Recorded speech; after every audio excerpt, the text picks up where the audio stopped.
시청자 여러분 안녕하십니까. 지금부터 초록현의 안보정로를 시작하겠습니다. 자, 9시 30분 정례방송입니다. 자, 이번 시간에는요. 우선 윤석열 대통령이 죄송합니다. 제가 이거 지금 이제 유엔에서 정상 외교를 시작했습니다. 그래서 지금 이번에 윤석열 대통령의 유엔 정상 외교는요. 이 기네스북에 지금 올리려고 한다는 거 아니에요? 들어오면. 그래서 그 정도로 아주 그냥 어마어마한 일정을 지금 수행 중에 있어요. 그래서 무려 양자회담만 30여 개의 양자회담을 할 예정으로 있습니다. 그래서 제가 이제 윤 대통령이 참 굉장히 중요한 발언을 했는데요. 나를 갖다가 기계로 생각하라. 기계는 그냥 무조건으로 돌아가는 거 아니에요. 24시간 돌아가는 게 기계가 아니겠습니까?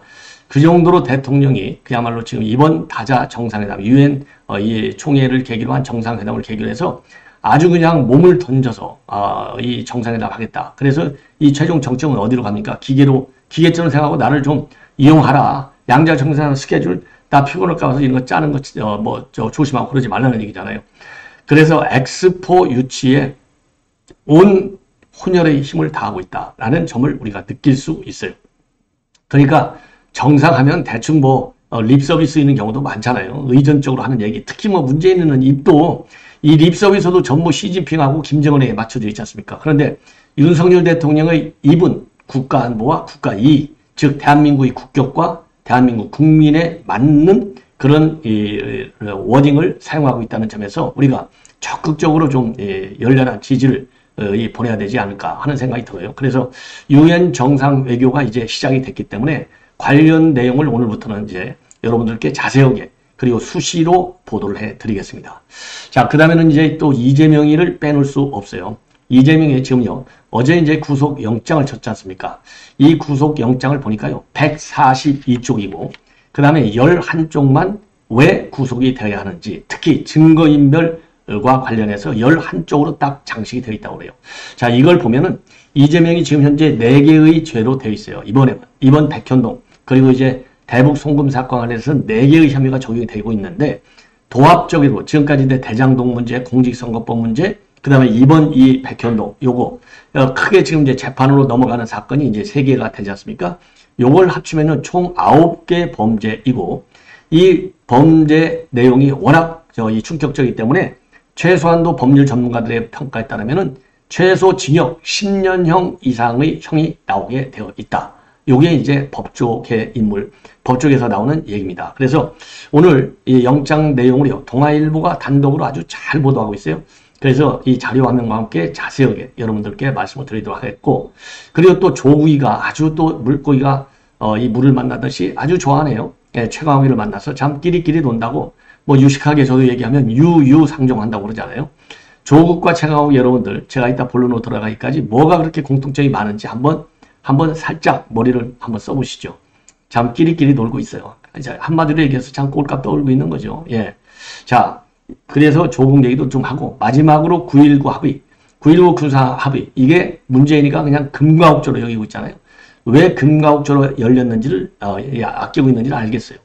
김정은이하고요 3번 그러니까 이제 이 남북 협상도 3번. 김정은과 문재인도 3번 했는데 이 9.19 군사합의를 해서 남북 군 당국 간에 3번 회의를 했는데요.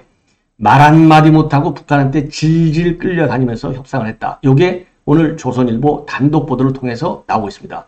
그러니까 협상 결과물도 굴종적이고 그리고 우리 안보 주권을 갖다가 김정은한테 상납했고 그야말로 치욕적인 협상이지만 매국노 이완용이가 따로 없다니까요.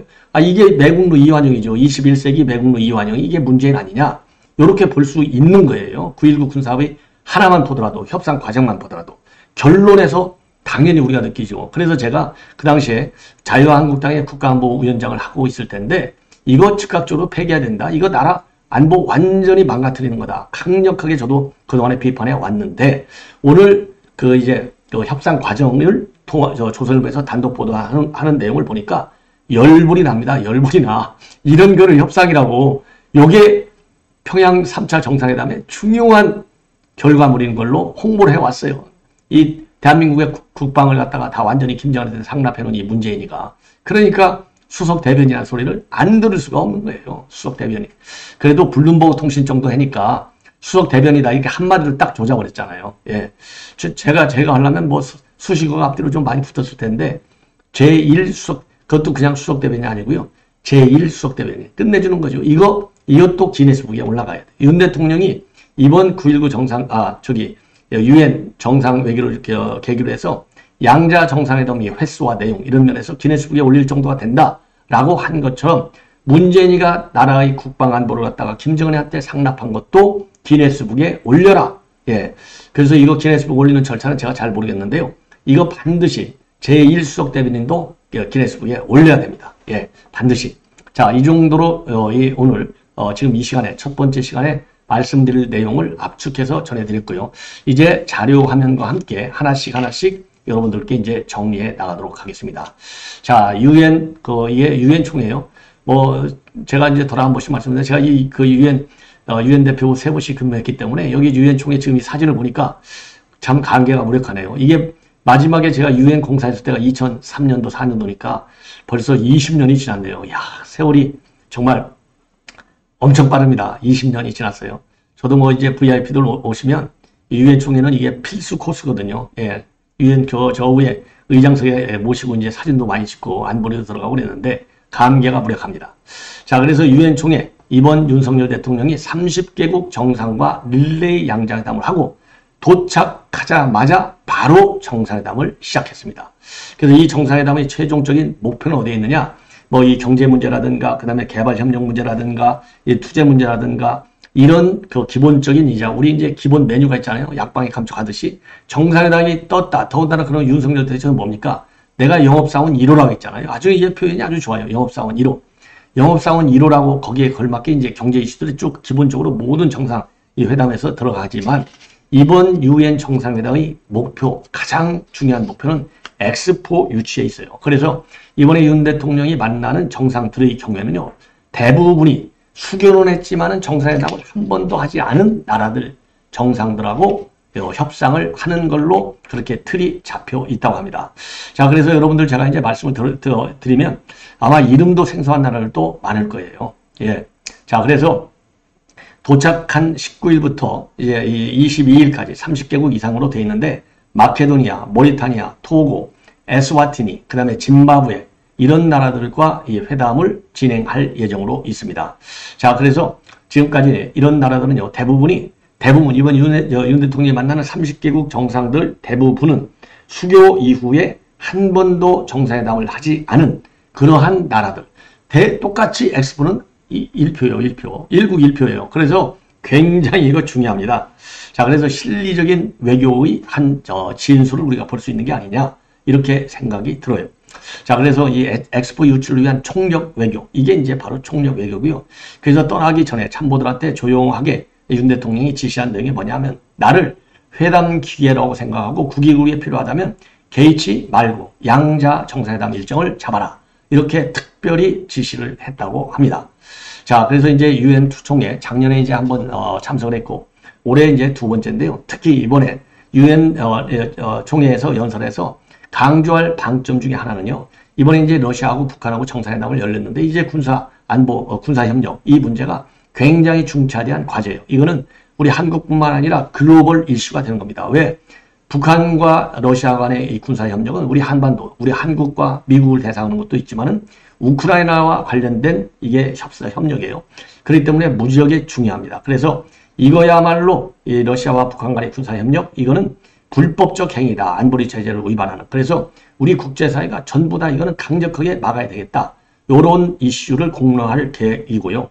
그리고 이제 개발 문제, 기후변화 문제, 디지털 전환. 그러니까 이 국가 간의 격차가 이런 부분에서 굉장히 심각하지 않습니까? 그래서 우리 한국이 개도국, 저개발국과 하고 이 선진 발전국, 여기에 이제 브릿지 역할을 적극적으로 하겠다. 우리 한국이 이런 점도 굉장히 강하게 어필할 예정으로 있다고 합니다. 자, 그래서 이번 제 유엔 총회 연설을 마치고요. 20일 밤이니까 내일 우리 한국 시간으로는 내일 모레가 돼요. 우리가 이제 좀 빨리 가니까 하루가 아니라 13시간 빨리 가나요? 예, 그래서 지금 이제 우리는 20일 날 되고요. 그리고 이제 유엔 총회 연설이 마치면 뉴욕대에서 뉴욕 디지털 비전 포럼 참석하고 22일 날 서울로 들어오는 걸로 되어 있습니다. 자, 그래서 19일 날에는 유엔 사무총장, 그 다음에 이제 바이든 대통령 내외 주최 리셉션, 21일 뉴욕대 디지털 포럼, 이렇게 해서 22일 뉴욕을 출발해서 23일 귀국한다. 예, 요렇게 꼭 기억해 주시면 고맙겠습니다.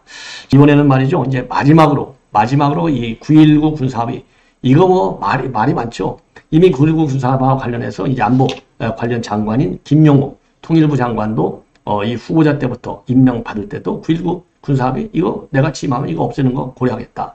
그 다음에 국방장관, 국방장관도 말이죠. 내가 이거 취임을 하면은, 왜냐면 취임하기 전에는 민간인 신문일 때는 이거 뭐 굉장히 강하게 9.19 합의를 폐기해야 돼, 폐기하시오. 문재인 정권 때 얼마나 애쳤습니까? 예. 그런데 이제 장관이 되니까 조금 조심스러울 수밖에 없지요. 본인이 혼자 9.19 백서를 혼자 없앨 수는 없다. 그래서 관계 부처 의견을 들어서 이 폐지 여부를 검토하겠다. 이러한 입장을 내놓은 바 있어요. 자, 그래서 그 관련해서 지금 9.19 합의는 이미 우리 여권에서는요, 그러니까 우리 보수주권에서는 이거 문제가 많다. 이게 한두 번 얘기가 나온 게 아니지 않습니까? 자, 그런데 오늘 조선일보에서 보도하고 있는 이 협상 과정을 보면 이거는 정말 조조익선이다. 빨리 폐지돼야 되겠다. 이러한 결론을 낼 수 있습니다. 그래서 이거를요, 우선 핵심만 말씀을 드릴게요. 3번 북한으로부터 제안을 받았어요. 3번. 1안, 2안, 3안. 그런데 제안을 받을 때마다 협상 대표단이 이의를 제기를 못해. 이의를. 예, 이게 이제 문제고. 두 번째. 그럼에도 불구하고 이 합참에 있는 실무, 이거 말하자면 좀 계급이 낮은 실무 장교들이 강력히 반대함으로써 그나마 조금 조정된 안으로 타결이 되는 겁니다. 자, 그래서 본래는 이 북한에서 제일 먼저 내놨은 안에는 이 고정익, 그러니까 전투기 이런 거는 80km, 그 다음에 무인기는 40km, 그 다음에 이제 헬기 이런 거는 20km 비행 금지 구역을 설정하자는 거예요. 그러면 수도권 방위가 이거 불가능하게 되는 거예요. 아니, 수도권에서 전투기도 뛰고 무인기도 막 떠야 되는데 이게 80km면요, 우리는 바로 수도권이 들어가요. DMZ로부터. 평양은 하나도 안 들어가요. 이게 얼마나 이게 불균형적입니까? 불공정.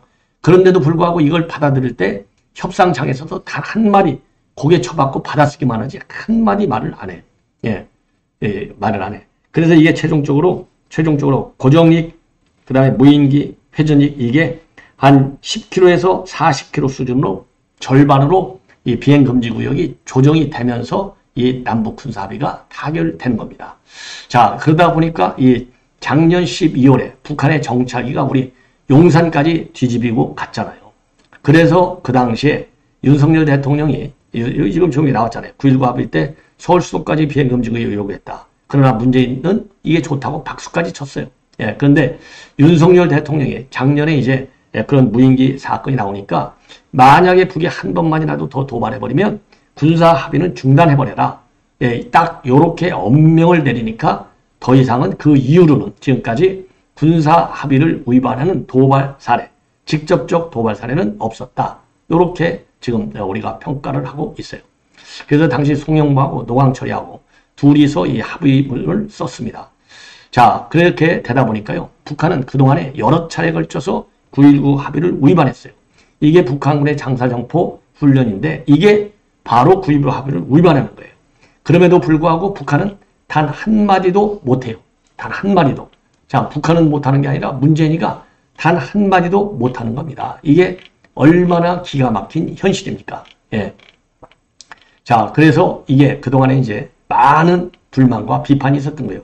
요 사진은요, 2019년도 11월에 9.19 군사합의에 위반되는 NLL 인근에 있는 창린도에서 해안포 사격 훈련하는데 문재인이가 아무 말도 못하고 있었다. 예, 요게 이제 되겠습니다. 자, 그리고 위반 사례가요, 요렇게 많아요. 요 정도로. 그래서 위반 사례는 이루 말할 수 없이 많다. 예. 이게 쭉 나오죠. 2000년도 5월 30일부터 쫙 해서 나오면 여기에 지금 국방부 자료에 나와 있는 이 위반 사례만 하더라도 17번이나 돼요. 그럼에도 불구하고 말 한마디를 못해. 이게 바로 문재인식 안보관, 대북 정책입니다. 자, 그러면 이게 어떻게 타결이 됐느냐? 북한이 맨 먼저 초기에 제안한 안이 말이죠. 이 군사분계선이 있잖아요. 그러면 고정이라는 게 이제 전투기잖아요. 60km를 띄워놓자 이거예요. 못 뜨게 하자 이거예요. 무인기는 40km. 그러니까 헬기는 20km를 띄워놓자. 요거가 최종적으로 어떻게 이제 됐느냐? 이 전투기는 서부죠. 왜냐하면 서부하고 이제 동부하고 이게 DMZ가 38 휴전선이 좀 다르잖아요. 이렇게 동부는 좀 올라가 있고 서부가 내려와 있잖아요. 그래서 서부는 그러니까 내려와 있기 때문에 이 반경을 줄여 20km로. 그 다음에 동부는 40km 늘려. 그리고 무인기는 서부가 10km, 동부는 15km. 회전익은 전부 다 10km. 요렇게 해서 최종적으로 타결이 된 겁니다. 자, 요거를 그나마 합참의 실무 장교들이 강력히 반대하는 바람에 청와대에서 이 마지막 이 3단계 세 번째 받은 안을 가지고 협상을 해 나가는 겁니다. 자, 이 정도로 철저하게 굴종적인 대북 협상을 했다. 이것도요, 우리 비사로 반드시 정리를 해 놔야 되겠다라고 생각을 합니다. 자, 시청자 여러분 이렇게 해서요, 본 방송은 마치도록 하겠습니다. 이어지는 저의 방송 계속해서 많은 시청을 부탁드리겠고요. 여러분들의 열성적인 그리고 댓글, 응원 정말 감사드리고 많은 시청에 대해서 거듭 감사 말씀드리고요. 가능하다면 SNS를 통해서 공유해 주시면 대단히 고맙겠습니다. 고맙습니다.